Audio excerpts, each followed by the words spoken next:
আর দূর, ও একটা ফালতু, ওটা মানে কুণাল ঘোষ পার্ট 2।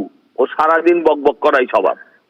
দল যদি তাড়িয়ে দেয় তাহলে ও দেখাবে ওর কত ক্ষমতা।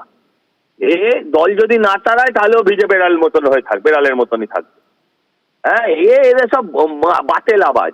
এদের আসলে করার কিছু ক্ষমতা নেই। করার ক্ষমতা থাকলে সে করে দেখাতো, বারবার বলতো না। আমরা জানি যে কুত্তা ভোক্তা হয়, ও কাটতা নেই।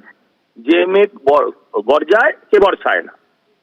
হ্যাঁ, ওর যদি দলের প্রতি বীতশ্রদ্ধ এগিয়ে থাকেন, দল যদি খুব অন্যায় করছে মানুষের প্রতি, এটা যদি উনি নিশ্চিন্ত হয়ে থাকেন, তাহলে দলে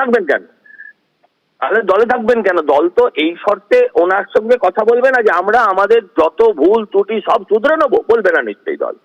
তাহলে উনি সেই দলে থাকবেন কেন, যে দলটা মনে করছেন সামাজিকভাবে মানুষের থেকে যারা বিচ্যুত হয়ে গেছে? বেশ এ পেপার টাইগার, এর কোনো ভ্যালু নেই। বেশ বোঝা যাচ্ছে। আপনার প্রতিক্রিয়ার জন্য ধন্যবাদ আপনাকে।